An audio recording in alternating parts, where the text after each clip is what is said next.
Tô de volta com as últimas notícias do Fluminense, atualizando você neste feriadão, Dia do Trabalhador, dia 1º de maio. Olha só, tem notícia boa porque Thiago Silva está muito perto de voltar a treinar com o grupo no CT Carlos Castilho. Ele já iniciou a transição para fazer alguns trabalhos em campo, né? Então são treinos específicos, separado do restante do elenco tricolor.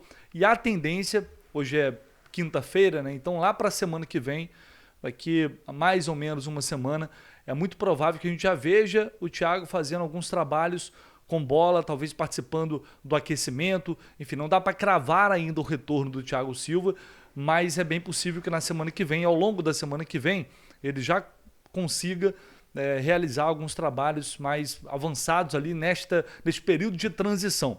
Até pela idade, vale sempre ressaltar e lembrar, a tendência de que o Fluminense, de que a comissão técnica, do Renato Gaúcho, ela cumpra todo o processo ali de transição com calma para ter o Thiago Silva na sua melhor forma, né? Não dá para correr riscos, apesar da importância dele.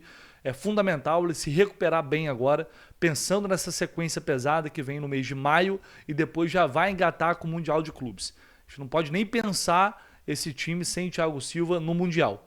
Então toda a etapa ou todas as etapas dessa transição serão cumpridas à risca para que ele possa voltar o quanto antes, mas com 100% da sua condição física. Lembrando que ele sofreu essa lesão muscular na coxa direita lá no dia 13 de abril, naquele jogo contra o Santos.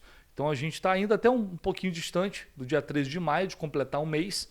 Está batendo mais ou menos ali com o tempo previsto, que ele voltaria em torno de um mês. Aí depende da evolução dentro desse período de transição para determinar a data exata do retorno do monstro. Depois do esporte, o próximo adversário do Fluminense no Campeonato Brasileiro vai ser o Atlético Mineiro. O jogo aonde? No Mineirão? Na Arena MRV? Lembrando que e antes disso tem um encontro com o San José lá na Bolívia. Nós estaremos lá fazendo a cobertura mais uma vez do Fluminense na Copa Sul-Americana, lá em La Paz, e depois, aí sim, direto para Belo Horizonte, onde o Fluminense vai enfrentar o Galo. E a dúvida fica, vai ser no Mineirão ou na Arena MRV? O GE publicou essa matéria aqui com uma entrevista com o Bruno Musi, que é CEO do Atlético Mineiro, sobre a possibilidade da Arena MRV voltar justamente contra o Fluminense. E aí, qual o grande detalhe, a grande diferença?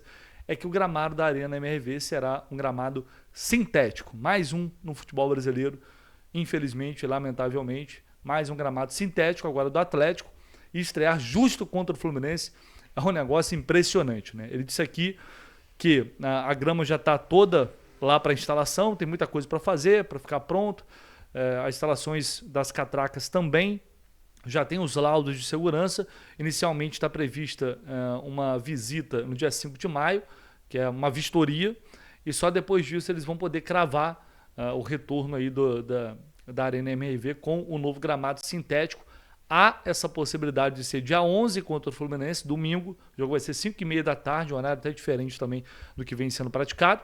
Mas se não for no dia 11, vai ser em breve. Mas enfim, a gente está pensando na gente. E por que eu estou falando isso? Porque eu vou tratar esse tema grama sintética de maneira diferente a partir de agora, porque eu acho que a gente fica lamentando muito, no Fluminense há muito essa lamentação, eu até comentei, eu não lembro se foi fora do ar ou no ar, durante alguma transmissão, que pessoas, inclusive dentro do Fluminense, ficam insatisfeitas porque há uma dramatização que, meu Deus, é grama sintética, meu Deus, é altitude, é impossível ganhar na grama sintética, é impossível ganhar na grama na altitude. Então, certos tabus que no Fluminense parece que tem um peso que vai além da conta. No caso de números, realmente é preocupante e é até meio bizarro. Em 21 jogos em gramados sintéticos, o Fluminense simplesmente tem apenas 3 vitórias. 19% de aproveitamento. Venceu 2 vezes na Arena da Baixada e só depois de 6 partidas, ou na verdade no 6º jogo lá na Arena, venceu uma vez no Allianz Parque, só na 5ª oportunidade. É realmente impressionante. No Engenhão não teve nem empate. São 4 derrotas para o Botafogo e 2 derrotas para o Vasco. É um negócio bizarro, mais uma coisa injustificável também. Porque o gramado muda, as condições mudam, mas nada justifica algo desse nível, definitivamente. Mas enfim, vamos aguardar para ver se vai voltar mesmo a Arena MRV ou se o jogo vai ser no Mineirão. Em breve a gente vai saber disso. Por enquanto não tem nada definido, mas se for grama sintética, fica aí. Mais um péssimo retrospecto contra o Fluminense. Pessoal, deixa o like aí, tá? Não esqueça não, deixa o like, seu comentário, se inscrever também é muito importante, conto sempre muito com vocês. Por favor, deixem a sua inscrição aqui no canal do Lessa. Vamos para essa matéria aqui que foi publicada pelo Lucas Musetti, que é setorista do Santos, que é um jornalista muito bem informado por lá. Ele publicou essa matéria aqui no UOL, dizendo que o João Paulo, goleiro do Santos, recebeu sondagens de Cruzeiro e Fluminense. Está cogitando deixar o Santos. Ele que vem sendo reserva neste momento do Gabriel Brazão. O João Paulo que nas últimas temporadas foi muito importante lá no Santos, foi titular e esse ano jogou apenas uma vez. Então, diante desse cenário, o goleiro pensa em sair do Santos após 14 anos. Ele chegou lá em 2011 na base. Recebeu sondagens de Cruzeiro e Fluminense. Na Raposa a ideia seria brigar por espaço com o Cássio. No Tricolor o plano é aguardar a aposentadoria de Fábio, provavelmente no final deste ano. O goleiro santista não descarta essas alternativas, porém prioriza uma saída para o exterior. Aos 29 anos ele é muito identificado com o Peixe. O Santos monitora a situação, aguarda para a decisão do João Paulo. Se o caminho for a saída, o Peixe quer uma boa compensação financeira ou uma troca com algum jogador importante. Ele tem contrato com o Santos até dezembro de 2027, mesmo sem atuar, é uma liderança do elenco e realmente nesses últimos anos, nessas últimas temporadas, ele foi um cara importante, um líder importante lá no Santos. Eu acho um bom goleiro, principalmente agora enquanto tem o Fábio, ter o João Paulo no elenco seria espetacular, seria ótimo. Não sei, é difícil dizer se como primeiro goleiro ele seria unanimidade, mas eu acho que ele tem capacidade. Acho um goleiro interessante, acho que tem potencial, é um cara com uma boa idade ainda. Então, para mim, seria um caminho eu acho bastante plausível para o Fluminense, caso insista aí no João Paulo ao longo do ano.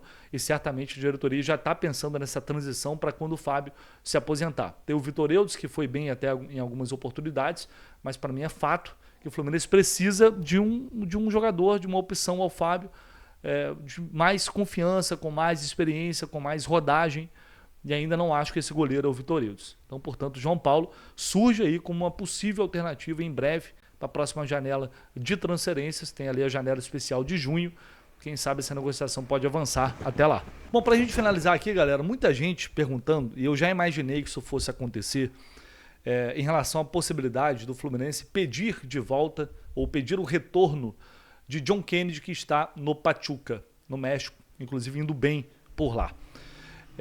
A gente já tinha verificado essa possibilidade antes, um tempo atrás, eu acho que foi alguma situação que o nome de John Kennedy voltou a ser falado, eu não lembro o que exatamente agora, e naquela oportunidade já tinha falado que não era possível, porque há uma cláusula, uma opção de compra fixada nesse contrato de 6 milhões de dólares, né, quase 40 milhões de reais. Então, para um retorno do John Kennedy acontecer, o Pachuca teria que devolver o John Kennedy ao Fluminense. E mesmo assim tem que haver acordo nesse sentido. Não é uma decisão unilateral. Tá? Então é um contrato. Em algumas situações sim, quando você empresta de graça, e o Pachuca pagou pelo empréstimo do John Kennedy, quando você empresta de graça, aí beleza, você pode solicitar o retorno. Mas não é o caso, é um caso diferente. Foi um empréstimo, um valor e também a opção de compra fixada em contrato. E não faz o menor sentido o Pachuca devolver o John Kennedy porque ele está indo bem por lá. São 18 jogos, são 9 gols em 18 jogos. Estava olhando aqui, ó, no site o Gol. 9 gols em 18 jogos, ele não marca, deu uma assistência no último jogo, mas ele não marca ali há 6 partidas. Mas vindo uma sequência de embalo, né, de muitos gols ali o John Kennedy. Então ele está valorizado por lá. Acho muito improvável, que é um futebol que tem uma grana razoável, acho muito improvável que o Pachuca não exerça, inclusive, essa opção de compra ali do John Kennedy. Dificilmente ele voltará ao Fluminense. E aí é uma questão de... Já cansou de falar sobre isso. O porquê ele saiu. Ele não saiu apenas por uma questão técnica, apesar de que a temporada 2024 o John Kennedy foi uma temporada ridícula, assim como de outros muitos jogadores. Por isso o Fluminense ficou naquela situação. Justamente quando o time mais precisava dele, ele não queria nada, assim como outros. E aí, graças a Deus, apareceu o Cauã Elias e fez gols importantes, porque se dependesse do John Kennedy, talvez hoje, não só ele, né? Mas talvez hoje o Fluminense não estivesse na Série A do Campeonato Brasileiro. Então tem uma série de comportamentos, de indisciplinas, de tantas coisas que aconteceram ao longo desse ano dos últimos anos, que a gente sabe, algumas coisas a gente noticiou, outras não foram confirmadas, e só apenas por isso o John Kennedy deixou o Fluminense, porque potencial nunca ninguém teve dúvida.